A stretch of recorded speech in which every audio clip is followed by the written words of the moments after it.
Okay, hi everyone. So I'm going to start out by saying thank you very much to the organisers and to all of the speakers. We've had a really fantastic day, really great quality papers. I've been hugely impressed. Lots of really sophisticated discussion of contemporary theoretical trends, but also lots of really interesting and innovative engagement with the data itself. So I've really enjoyed myself, thanks to everyone, especially the organisers.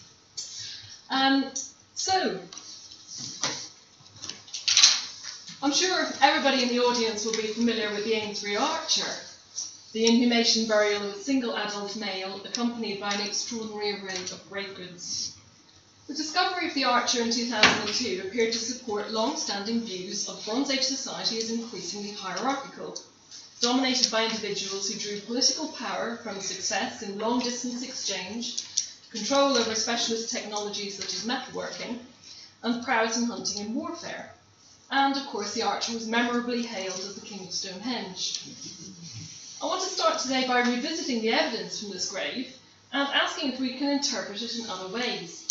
Despite the title of my talk, and apologies to Rob, I'm not going to get as far as the Middle Bronze Age, but never mind. Now, it is, of course, often assumed that grave goods were the personal possessions of the deceased and can be read as a direct reflection of wealth and status. But it is also widely recognised that grave goods may not always have been owned by the deceased during life. Some, for example, may have been used in the mortuary rite or have been given as gifts by the mourners. As long ago as 1991, Julian Thomas distinguished objects found inside and outside the coffin, and grave goods worn on the body from those placed next to it, suggesting that such choices allow us to differentiate, for example, items that marked out aspects of personal identity in life from objects used in the funeral rite. I want to go a little bit further here, however, to argue that the deposition of objects in early Bronze Age mortuary contexts always embodies a complex network of relationships, and that it is problematic to assume that identity or status are intrinsic attributes of a bounded individual rather than properties of particular contexts or events.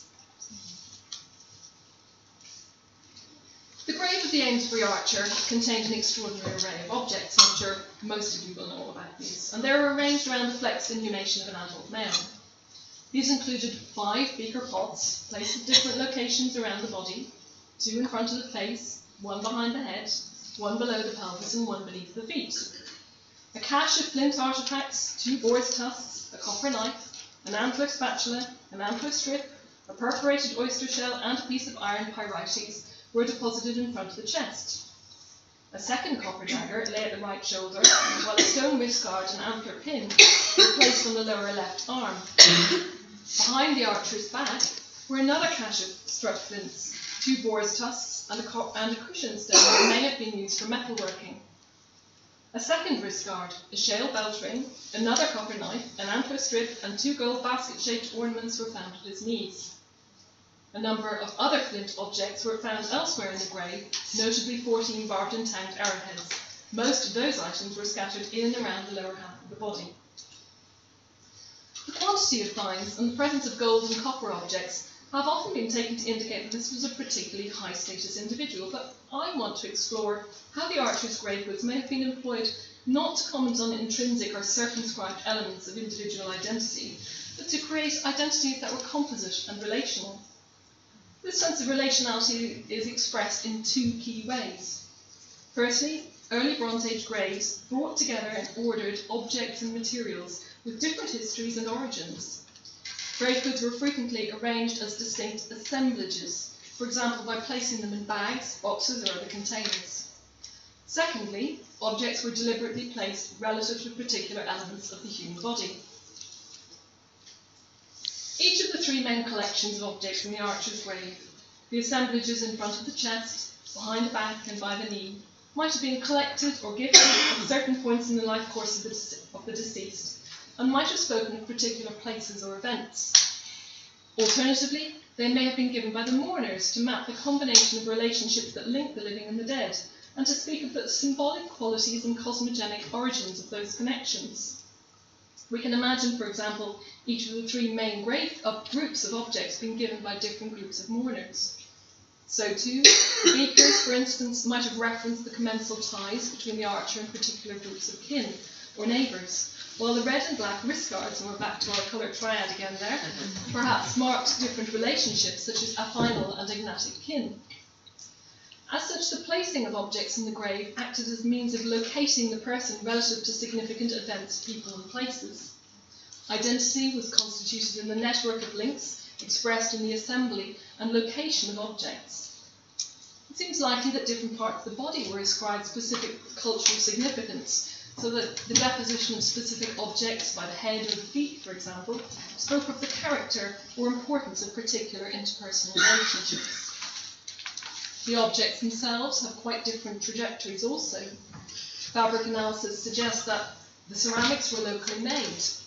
3 of the 5 beakers were incomplete and displayed evidence of wear, hinting that these items had particular histories prior to deposition. Some of the sherds from these objects may have been removed from the grave as heirlooms. In contrast, the 2 pots in front of the face were poorly fired and may have been produced specifically for the mortuary rite. Other materials were of course obtained from further afield. The red wrist guard possibly from Pembrokeshire, 2 of the copper knives from as far afield as Western France or even Iberia. One of those copper knives is markedly more asymmetrical than the others, indicating that it had been used and repeatedly resharpened over a long period of time, while an old break to the head of the antler pin indicates that this object was already old on deposition and may also have been an heirloom. In contrast, some of the flint objects may have been used or even made for use in the funerary rite itself. The collection of flint objects in front of the chest included 5 scrapers, 2 knives and several utilised plates, while the cache of flints behind the archer's back included a large number of unretouched flint flakes in pristine condition. These items may have commented not on activities that the deceased had carried out during life, but on relationships with the living. It seems likely that tasks undertaken as part of the mortuary rite, such as making a coffin, preparing food or dressing the corpse, would have been assigned to people with particular connections with the deceased. Although the arrowheads may have been made by a single knapper, their distribution suggests that they were cast one by one into the grave, and it is possible to imagine several mourners, different family members perhaps, each taking part in this act. So too, the cushion stone need not indicate that the archer was a metal worker. Of course, that's a point that several people have made. Instead, it may have been used during the mortuary rite to decommission one of the gold basket-shaped ornaments. This object had been carefully folded along the bottom of the basket using a fine punch-like tool. Alternatively, for analysis of the cushion stone in fact showed no traces of metal, this item could have been employed to prepare small quantities of substances of various sorts that might have been used or ingested as part of the mortuary rite. We can therefore suggest that the process of assembling or bundling objects with particular histories and placing them at specific locations in the grave generated links that spoke of the complex of relationships that together constituted the person. Such acts of assembly and dissolution suggest that personhood was composite, and that the lives of people and objects were inextricably intertwined. Yet, these practices helped not only to articulate interconnections, but also to define distinctions. There are interesting similarities between the 3 main sets of objects. 2 of these, for example, produced pairs of boar's tusks, suggesting an element of iterability in the relationships between the living and the dead. But at the same time, the grave goods also evoke a series of contrasts. The red and the black of the wrist guards we've already mentioned is perhaps the most striking, but there are differences too between items that were freshly made for the grave and those that had use lives prior to deposition, between objects that were local and those of more distant origins, between antler, bone and tusk, between materials that were chipped, ground and polished, and those that were transformed through the medium of fire. The trajectories by which different items came to be deposited in the grave of the Amesbury archer are therefore likely to have been varied. Rather than simply belonging to him during life and acting as a direct reflection of his wealth and status, we can suggest that the deposition of objects in the grave of the archer allowed relationships between the living and the dead to be defined, and concerns around the ontological significance and social impact of death to be addressed. Now, the treatment of the body in other burials of this period provides an interesting counterpoint to the narrative of individual power so often inferred from graves like that of the Amesbury archer. That's why I'm really excited to hear about Anne's work. Now, Less than a kilometre north of the Archer's grave, the near contemporary burial of the Boston Bowman, which probably most of you in the audience will also be familiar with, hints at a quite different concept of the body in the self, that kind of conjured normally within this narrative of the individual burial. This grave contained the incomplete remains of several adults and children. On the base of the grave lay the inhumation burials of an adult male and 5 to 6 year old child. The adult male was missing his left hand and forearm. Several groups of disarticulated bones were also recovered. A bundle of disarticulated bone found below the adult male comprised selected skeletal elements from 4 other individuals, 2 adult males, 1 subadult male, and a juvenile, predominantly long bone fragments from the left-hand side of the body.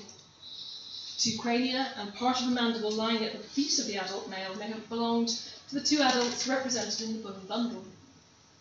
It is possible that these bodies had originally been placed complete in the grave, but were disturbed and their bones rearranged during subsequent interments.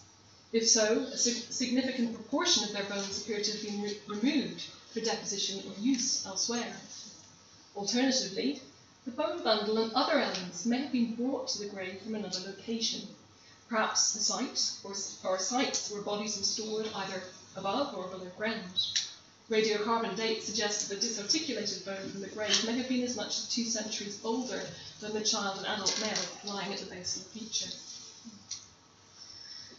Although it is easy to assume that the presence of disarticulated bone is the result of later disturbance, as graves are reopened for the addition of new burials, in fact, the evidence suggests a complex range of processes involving the deliberate manipulation of human bone carried out in the early Bronze Age.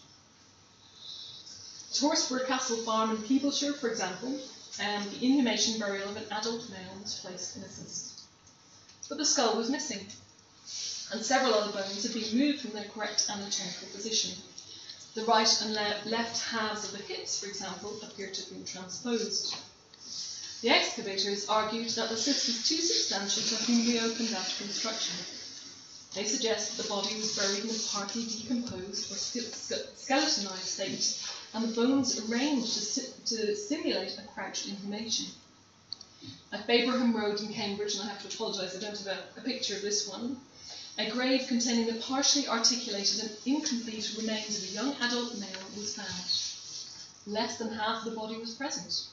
Articulated elements included the right arm, which was still attached to the right hand side of the ribcage, although the hand was missing. The mandible had been placed on a pile of partially articulated foot bones, just below the pelvis. A cut mark, visible where the jaw joined the skull, is interpreted as possible evidence for decapitation, although this also may have been made when the mandible was detached. This suggests that the grave was reopened and the bones rearranged and possibly removed when the body was in a partially decomposed state. We can, of course, ask what happened to the missing bones from burials such as those at Horsburgh Farm and Baberham Road. Single bones sometimes occur as grave goods in other burials, suggesting that they may have been curated or exhumed for deposition in later burials. So at Barnet, for example, in Cambridgeshire, the complete inhumation of an adult male was accompanied by part of the pelvis of an adult female. An early Bronze Age grave dug into a long barrow at Redlands Farm, Earthingburgh, Northamptonshire, it's there on the right, contained the complete inhumation of an adult female. This was accompanied by 2 incisors, a skull fragment, and a possible pelvis fragment from the second adult, and a humerus fragment from the subadult. Unfortunately, they're not marked on the plan of the grave, which I think is kind of interesting in terms of how we perceive the objects of bone that sometimes get incorporated into these kinds of contexts. Radiocarbon dates indicate that the humerus fragment may be 2 or 3 centuries older than the inhumation burial.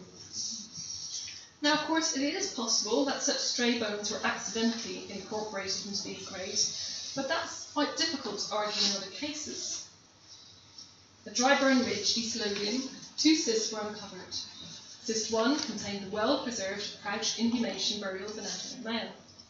Lying over the pelvis and abdomen were the disarticulated remains of a second adult male. The crouched inhumation burial of another adult male was found in cyst 2. Partly overlying the feet and lower legs were the disarticulated remains of a 6 to 8 year old child. Both disarticulated bodies were incomplete. Although most of the larger bones were present, smaller bones were underrepresented. Preservation of the bone was good, however, suggesting that this is not the result of post-depositional processes, and it seems likely that the cysts never contained the complete bodies of the disarticulated individuals. Instead, it's possible that the larger skeletal elements, such as long bones, were brought from elsewhere and had been deliberately selected for deposition in the grave.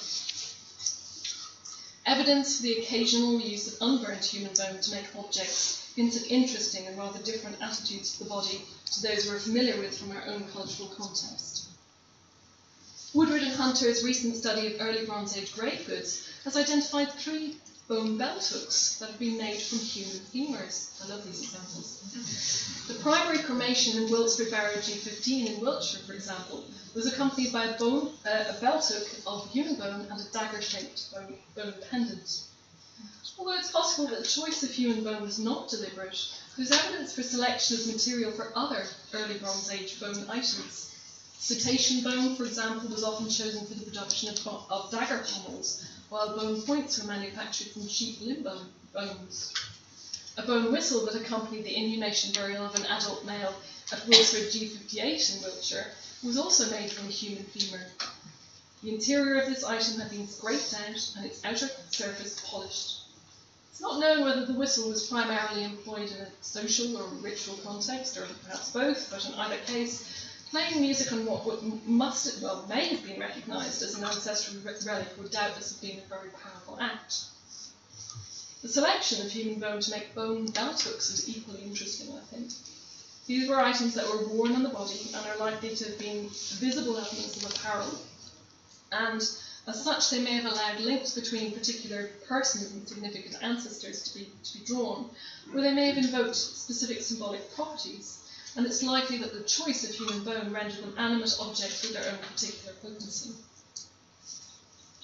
Together, these examples suggest that the early Bronze Age mortuary evidence displays considerably more complexity and variability than can fit in the narrative of unilineal evolution.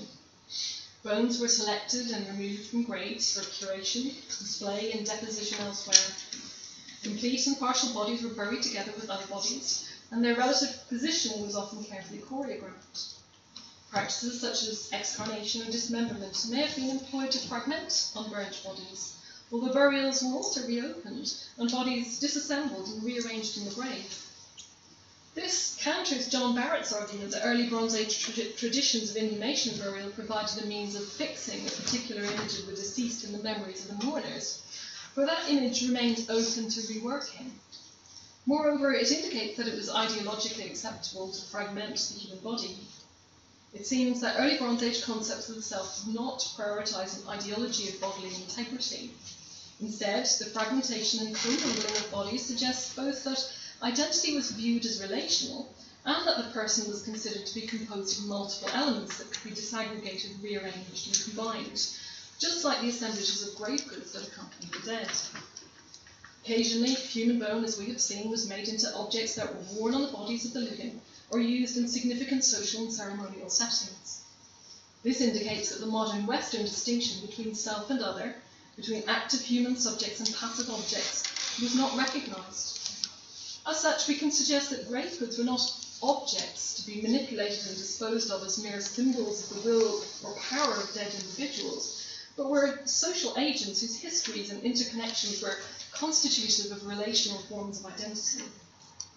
This, of course, has significant implications for our models of social and political power in the early Bronze Age. It suggests, on the one hand, that the expression of status was not the sole or even the primary concern of early Bronze Age funerary rites, and on the other, that power relations were not fixed, but were composed in transitory conjunctions of things and people that were no doubt reworked and refigured outside of the mortuary context. Thank you very much.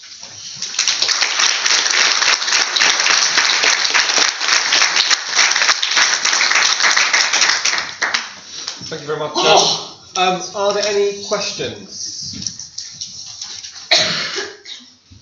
Can I ask you one? Yes, Maurice Bloch recently has argued that we need to be very careful to distinguish, as you may well be familiar actually, between what he calls the transactional self, person that we encounter on a day-to-day basis, and what he's called the transcendental self, which is the sort of the roles and images and so on that the person might have. So it could be, for example, a senile, incontinent old man who is also at the same time has a career as a great professor of archaeology behind him. And of course, the two sorts of things.